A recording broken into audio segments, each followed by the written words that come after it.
comme tous les reportages, l'idée de celui-ci, de ce reportage, est née un mercredi matin autour de la table de la rédaction. C'était aller dans Charlie Hebdo, dans mon quotidien, et j'ai rien fait d'autre que faire ce que je fais d'habitude le dimanche à Colombes, c'est aller au marché des 4 août, qui est un des marchés les plus intéressants de la banlieue, le marché des 4 août, donc au croisement du Colombe un peu compliqué, du Colombe un peu bourgeois. Donc c'était un peu ça aussi, de voir comment les gens réagiraient. Et puis à Saint-Denis, j'ai fait le chemin que je faisais d'habitude pour aller au hammam. Et j'ai été dans les boutiques où j'allais d'habitude. J'ai rien fait d'exceptionnel. J'ai pas été à la sortie d'une mosquée réputée salafiste avec Charlie sous le bras pour dire est-ce que vous aimez Charlie. C'était pas du tout ça l'esprit. L'esprit c'était le quotidien et comment ça marchait. Et quand j'ai fait mon marché à Colombes, je l'avais sous le bras. Je ne l'avais pas ostensiblement ouvert. Et c'est pas moi qui ai adressé la parole aux gens. C'est les gens qui sont venus vers moi pour me dire ce qu'ils pensaient, pour me demander pourquoi j'étais là, pourquoi j'avais ce journal, pourquoi je venais dans le marché avec ce journal. Et ma réponse était pourquoi pas? Est-ce que je ne dois pas venir avec le journal? C'est quoi le problème de ce journal? Et les leçons que vous avez tirées de ce reportage, c'est quoi? C'est qu'il est difficile de se balader avec Charlie Hebdo sous le bras. C'est compliqué, c'est difficile, à la limite du dangereux, mais c'est possible. Et je Et, crois qu'il ne faut pas abandonner ce type je dirais pas de combat, parce que est-ce que c'est un combat de se promener avec un journal, quel qu'il soit? Oui, on peut dire ça, parce que je me souviens, à Saint-Denis, j'étais rentrée dans le magasin d'une femme qui vendait des tuniques plutôt sympas. Et donc j'ai acheté une tunique et j'ai posé le journal sur la caisse. Vous savez, comme on l'a sous la main, un peu comme une baguette. Mais on voyait pas le titre, mais c'était quand même très reconnaissable pour qui connaissait le journal. Elle a rien dit. Elle portait un voile, cette femme, mais pas un voile complet. Elle portait un voile, vous savez, qui se noue derrière la nuque, donc qui a quand même le cou dégagé. Mhm. Et on a sympathisé, on a parlé, et je lui ai dit, mais est-ce que ça vous pose problème si moi je viens euh, avec ce journal dans votre magasin?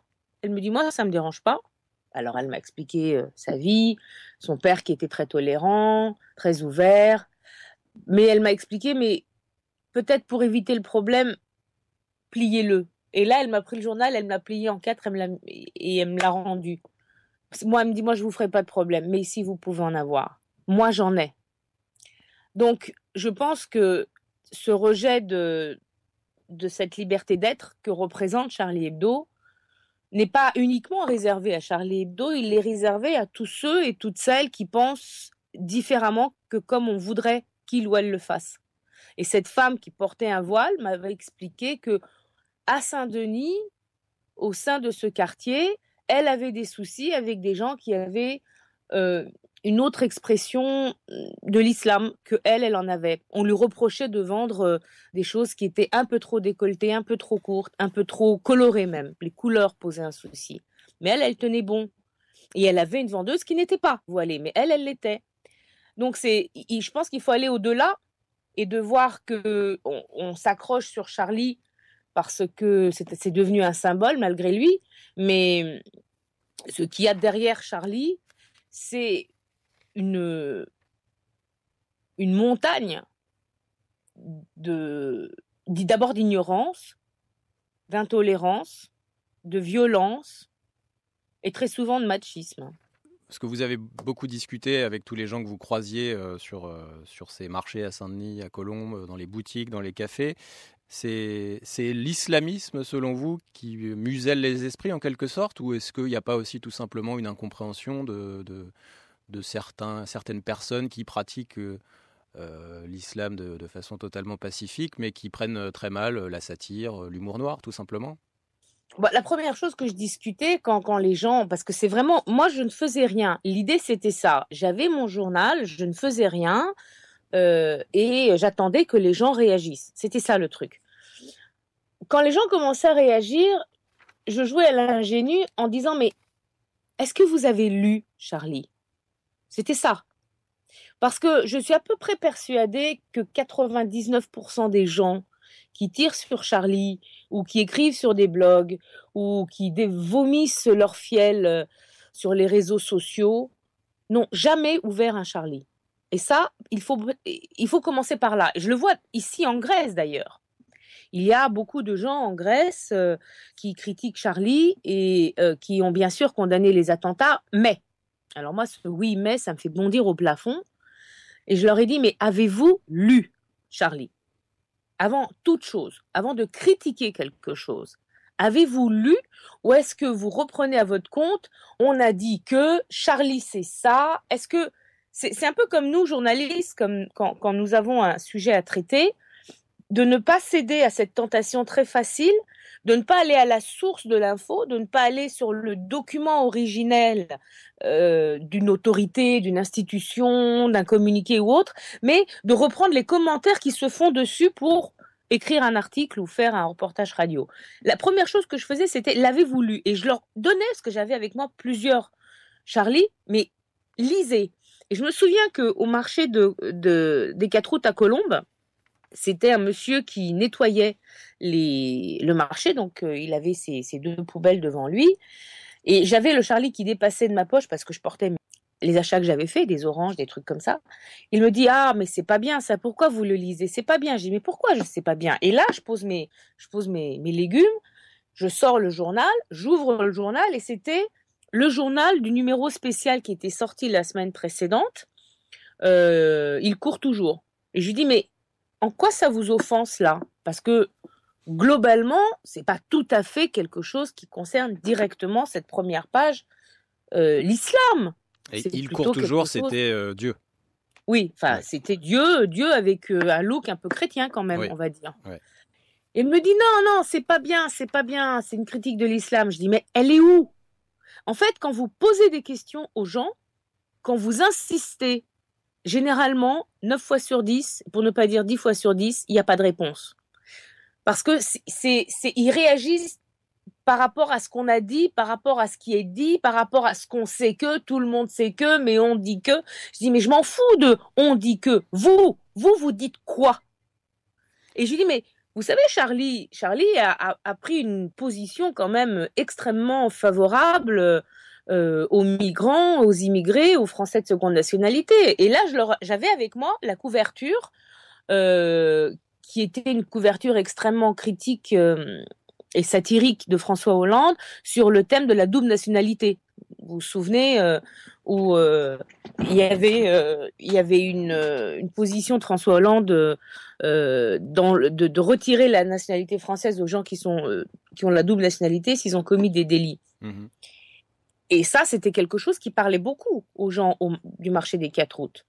Et j'avais cette couverture avec moi et je leur ai dit, mais ça, qu'est-ce que vous en pensez? Ah non, ça c'est très bien. Non, ça c'est bien ce qu'ils font, ça c'est bien. Ah, je leur dis, donc ça c'est bien.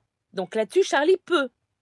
Mais sur l'autre numéro, il peut pas. Ah non, ça c'est pas bien, ça c'est religieux. Je dis, mais elle est où la différence? C'est une autorité.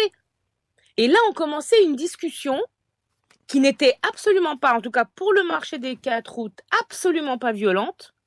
Mais eux-mêmes se posaient des questions. Ils étaient pris dans leur propre contradiction.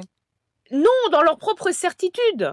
C'est-à-dire qu'ils avaient du mal, en tout cas le monsieur avec qui je parlais, avait du mal à réaliser que Charlie Hebdo avait pris cette position qui était quand même essentiellement extrêmement favorable aux Français de double nationalité qui constituaient une grande majorité de ce marché et qui, dans un même temps, au nom de cette même droit de critique qui était de critiquer le chef de l'État, ce qui n'est pas possible dans la plupart des pays du Maghreb ou des Émirats ou autres, mais avec cette même liberté qu'il a de critiquer l'autorité, eh bien il critique ce qui est religieux et il satirise ce qui est religieux. Et moi, ce que j'essayais d'expliquer, c'était que l'un va pas sans l'autre. Si on a une liberté de satire, on a une liberté de satire, point. C'est pas on a une liberté de satire, mais ou liberté de blasphémer. Et ça, c'était quelque chose que manifestement, beaucoup de gens avec qui j'avais parlé ce jour-là, les gens qui avaient envie de parler, les gens qui avaient envie de discuter, c'était quelque chose qu'ils n'avaient pas du tout envisagé. Il y avait des gens dans ce même marché qui n'avaient strictement aucune envie de discuter. Quand j'ai posé le journal pour payer mes mandarines, le vendeur m'a dit ah bah vous lisez ça? Je dis oui. Et pourquoi vous lisez ça? Bah, parce que j'aime bien. Je dis vous aimez pas vous? Non, c'est un mauvais journal. Oui, mais vous l'avez lu? Non, non, moi je l'achète pas. Bah, comment vous savez que c'est un mauvais journal? Tout le monde sait que c'est un mauvais journal. Je dis bah non, tout le monde sait pas que c'est un mauvais journal. C'était un peu ce type, c'est-à-dire d'inviter les gens à voir l'objet de leur critique pour pouvoir la critiquer. Or, la plupart des gens ne l'avaient ni lu ni eu d'entre les mains. Et à ce moment-là, il y a le père du vendeur qui a commencé à parler dans une langue que je connaissais pas. Et là, ça s'est un peu envenimé. Et puis, le vendeur a dit non, non, non, non. Tout le monde a le droit de venir ici. Madame, je lui donne ses mandarines. Et vous savez, madame, je vous donne des bonnes mandarines. Donc, c'était un peu ça la discussion. On a aussi été dans un salon de coiffure. Oui. Parce que j'étais accompagnée d'un collègue. Hein. Et c'était un salon de coiffure pour hommes. Donc, lui, il est allé se faire couper les cheveux. Puis moi, je me suis mise dans la salle d'attente. Et j'ai ouvert le journal. Et j'ai attendu. Alors là, c'est parti en vrille. Mais alors, totalement en vrille. J'ai rien compris puisque je ne comprenais pas la langue dans laquelle il parlait. Et c'était à Saint-Denis. Et donc, du coup, moi, je me suis mise à parler en grec avec mon collègue.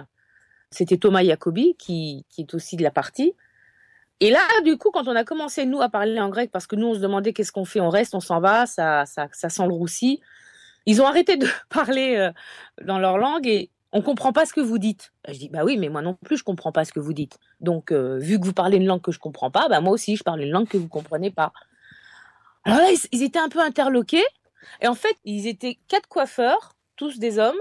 Il y en avait qu'un qui était extrêmement virulent, extrêmement violent. Et c'est lui qui a commencé à parler. Alors, j'imagine que c'était de l'arabe. Et les autres l'envoyaient promener. C'était très clair, la scission qui se passait. Les autres l'envoyaient promener. Et là, on peut dire que j'ai un peu joué la provoque en disant, c'est mon journal qui vous pose problème, parce que si ça pose problème, on s'en va, c'est pas un souci. Non, non, non, non, non, non. Puis bon, ils repartaient. Et les 3 insistaient pour pouvoir coiffer Thomas correctement. Et l'autre, je sais pas, j'extrapole parce que je comprends pas l'arabe, manifestement pour qu'on aille se faire voir. Mais c'est les 3 qui ont gagné. Il a été coiffé avec le sourire et moi j'ai tenu mon journal tout le temps qu'il se faisait coiffer et couper les cheveux. Donc, faut pas croire que le débat est uniforme dans les banlieues. Et ça, je l'ai vu. Disons que je suis à peu près persuadée que la minorité est celle qui crie le plus, celle qui fait le plus de problèmes, et que les autres sont nettement moins virulents. Et on a été aussi dans une mosquée à Colombes, on a visité, parce que c'était la journée Colombes, c'était la journée mosquée ouverte. Voilà, je m'en souviens maintenant. Et on a été à la mosquée de Colombes, on a assisté à la sortie. Alors là, je l'avais dans ma poche, mais je l'avais pas ouvert parce que j'avais envie de rentrer dedans, de voir comment c'était. Et les gens ont été d'une extrême courtoisie.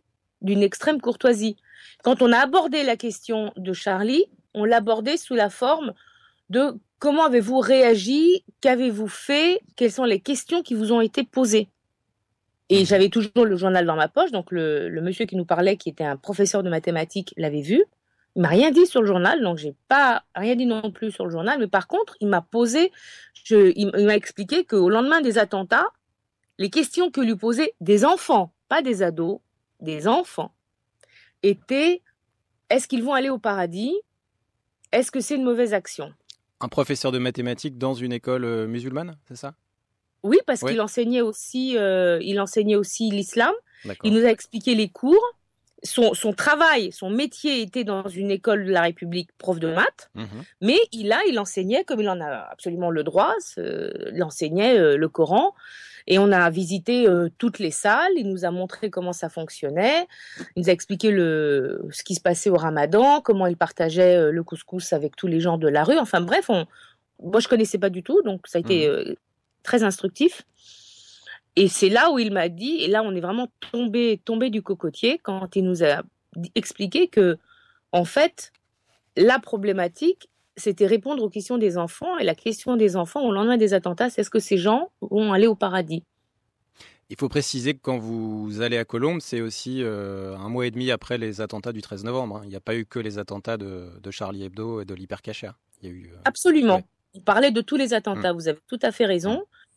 Et il m'a expliqué que les attentats avaient aussi touché sa communauté dans la mesure où les parents avaient peur d'envoyer leurs enfants le samedi et le dimanche parce qu'ils avaient peur de représailles, parce qu'ils avaient peur d'une radicalisation aussi de la société française non musulmane. Mhm. Donc, c'est vécu différemment.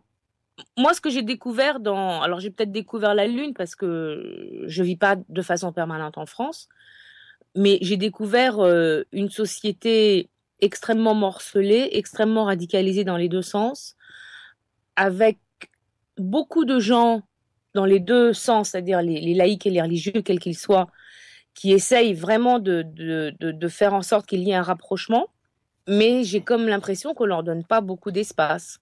C'est un peu ça. Parce que à chaque fois que j'avais à parler, que quelqu'un de modéré venait me parler, comme au marché où je viens de vous dire, ou même dans la mosquée, il y avait toujours un l'excité de service qui arrivait et qui était violent, virulent, et puis sexiste. Comme j'étais une nana, au bout de la troisième phrase, ça me tombait sur le coin de la gueule, quoi. Mais les questions des enfants dont vous parliez, là, vous les avez trouvées choquantes? Des enfants qui demandent si les frères Kouachi vont au paradis ou en enfer pour ce qu'ils ont fait? Oui. Hmm. Oui, je trouve ça choquant qu'un enfant de 7 ans se pose cette question. Et Ça veut dire que qu'est-ce qu'il y a derrière? Enfin, vous avez réussi à comprendre ce qu'il y avait derrière ces questionnements? je ne vais pas extrapoler parce que je n'ai pas parlé avec ses enfants ni avec leurs parents. J'ai Mais en parlé tout cas, ce qu'avec eux. qu'en disait le professeur que vous avez Bah, rencontré. il était aussi choqué parce que lui, il pensait que c'était, pour ce professeur, l'islam est clair, tu ne tues pas. Hmm. C'est ce qu'il m'a expliqué. Donc, il ne comprenait pas que les enfants se posaient la question. Donc, manifestement, il y a un souci de comment est-ce qu'on leur a transmis certaines notions de la religion. Hmm. C'est ce que me disait cet homme. Il ne s'y attendait pas. En tout cas, c'est ce qu'il m'a dit. C'est ce qu'il m'a dit. J'ai pas fait un reportage en profondeur. J'ai pas été voir les enfants. J'ai pas été Hmm. voir les parents. Mais il a dit, notre travail a été de dire non, c'est mal. Pas question de paradis pour ce genre de truc. Et c'est pas, si c'était des ados, j'aurais pu me dire que ils étaient victimes de l'internet, d'une radicalisation interne des adolescents entre eux, des banlieues, enfin, tout ce genre de trucs. J'aurais pu imaginer ça. Mais pas des enfants de 7-8 ans. Ça, c'est autre chose. À 7-8 ans, je pense, je suis maman moi-même, qu'on répercute un discours qu'on a entendu chez soi. C'est ça qui moi, m'a choqué, mais qui a aussi choqué cet homme. Charlie Hebdo est laïque. Charlie Hebdo est pour la laïcité, la vraie laïcité. La laïcité au quotidien, la laïcité dans toute la République, dans toutes les rues de la République, dans toutes les écoles de la République, dans toutes les institutions de la République. Charlie Hebdo, s'il a une ligne, c'est celle-ci, c'est la laïcité. En rigolant, avec la satire, avec la joie de pouvoir lire et écrire ce qu'on a envie. On peut ne pas aimer Charlie Hebdo, il suffit de ne pas l'acheter. On peut même le critiquer, mais ce n'est pas la peine de sortir la calache. Or, on est arrivé à un moment où, si on dit quelque chose qui ne plaît pas ou qui est considéré comme un blasphème, si on n'arrive pas à l'interdire par des moyens légaux, parce que au cours de ce reportage, j'ai souvent entendu dire on devrait l'interdire. Eh bien, on règle ça par les armes. On sort la calache. Il y a de plus en plus énormément de journalistes, hommes et femmes, qui sont sous protection policière en France, parce qu'ils ont dit ou fait. Ça, c'est dangereux. Avoir en temps de paix, dans une république laïque, des journalistes hommes et femmes qui sont sous protection policière pour ce que ils ou elles ont dit, ils ou elles écrit, il y a un problème. Il y a un problème de la République. Il y a un problème du monde des intellectuels. Il y a un problème du monde religieux, toute religion confondue. En ce moment, on parle plus de l'islam parce que c'est les gens qui ont dénaturé, dévoyé, qui ont la main haute, parce que c'est eux qu'on entend le plus. Mais il n'y a pas que. Je veux dire, au marché de Colombes, il y a 5 personnes qui m'ont, on va dire, agressé verbalement. Mais l'autre majorité des gens ne m'ont rien dit. J'avais beaucoup de regards réprobateurs, accusateurs, des regards qui se voulaient humiliants pour moi. Oui, ça j'en ai eu. Mais ceux qui sont passés à l'acte à me dire pourquoi vous avez ça, qu'est-ce que vous faites là, c'était pas la majorité. En revanche, la majorité silencieuse, elle ne faisait rien. C'est peut-être elle la plus dangereuse. La majorité silencieuse qui réagit pas uniquement au marché de Colombes, à partout. Donc, je pense que l'esprit Charlie et la ligne éditoriale de Charlie, c'est via la satire de faire réagir les gens sur certains problèmes qui se posent dans la société, quels qu'ils soient, que ce soit la migration, que ce soit l'intégrisme, que ce soit les inégalités, que ce soit les dérives du pouvoir, que ce soit les affaires, que ce soit l'écologie qui part en sucette, tout ça, l'arme, c'est la satire, le blasphème. On revendique le droit de blasphémer. Pour soutenir Charlie, il ne faut pas faire plus de dessins sur Charlie. Il faut qu'il y ait plus de gens qui utilisent la satire contre ce qui est soi-disant intouchable. Dans une république laïque, le droit à la satire et le droit au blasphème n'est pas à être remis en cause.